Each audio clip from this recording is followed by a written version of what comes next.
Ciaran, how's it been so far these last couple of weeks? Yes, it's been really great. It's been great to get in with the group.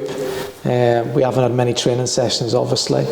Managed to get a couple of games, so been able to identify the areas that are good and the areas that we need improving on, and it'll be a longer process, obviously, with what we want to try and do, but certainly so far it's been really pleasing. And how pleased have you been with how receptive the team's been to what you've been trying to do? Yeah, listen, I think it's, the players want to do well and they want to progress, and that's the reason why I came in.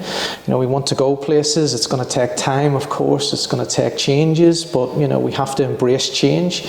But as long as we can keep everybody on the same page, then that seems to be the direction we want to go in. So I don't envisage any issues with that. Obviously there will be changes along the way, however that may be, but certainly I think the players seem to see someone in myself. I think when I first came in, about seeing someone who cares about progressing every single person here, and I can just only continue to lead by example. And for them, I've always said to them, actions speak louder than words. So they seem to be embracing the things that we want to try and do, certainly in the first instance.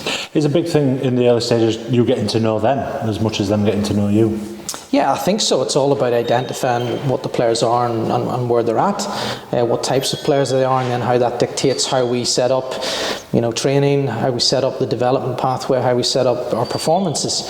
So it's really important for me to be able to get that as quickly as possible with the help of everyone else, and also then to try and see what I can bring to the table for them in order to help them improve, maximise their potential, which essentially is what everybody wants. You've only had the one competitive game so far in your tenure. How much are you looking forward to this one, your first home game in charge this coming Sunday against Barnsley? Yeah, we're all really looking forward to the game. It's obviously a big game. Barnsley, top of the league, unbeaten.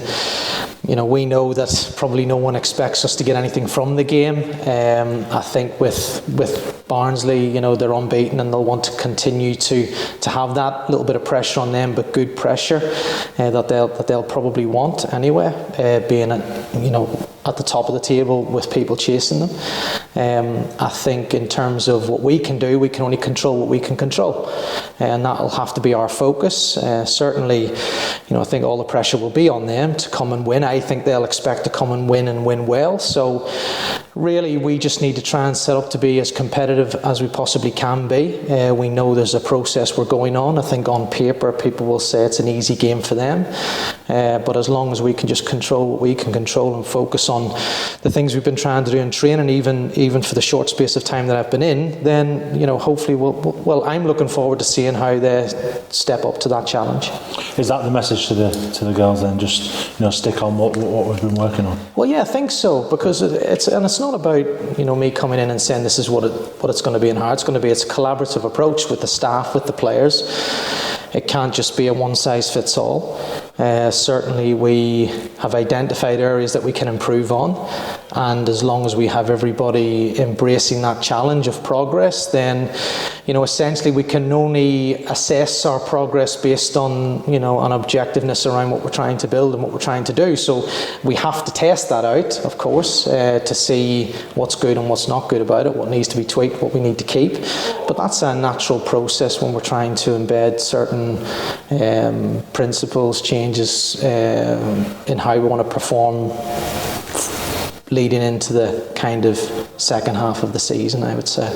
In terms of player availability, is anybody going to be back for this weekend that you've not had before, or anybody doubtful at this stage? Well, there's a few players that are have got a few little niggles. I'm hoping they're going to be okay, but we'll assess them tonight to see how we get on. So it is a little bit up in the air at the moment. But regardless of the 11 that we put on the field, we know they'll be working hard to be competitive, because that's the standard that we're setting as a bare minimum. And then we'll just see where the game takes us. You mentioned, of course, it's your first home game in charge. You'll have met a few Belle supporters at that game against Millmore the other week, but how much are you looking forward to meeting a few more? Yeah, listen, of course, absolutely. I mean, I live for game day, really. That's what it's all about for me. We do our work, the majority of our work in the week. Again, appreciating that we have limited time and resources, but we do as much as we can to lead into what game day brings, which is an extension of that, you know, of those principles that we try and embed in training through the hard work in training. I think from an external point of view, the fans don't see that, so their time to see everybody and see what we're doing is on that game day, even if for a short period of time. I'm really looking forward to meeting them in a sense, so that they can see what we're about as a team, see the passion that we want to instill in this team, to thank them for their support and be appreciative of that with how we act, both off the field and certainly when the whistle goes. So, you know, we're all really looking forward to the challenge. It's going to be a really, really tough challenge on Sunday, but I think we can go into it and hopefully give a good account of ourselves for the players and for the people that are coming to support us.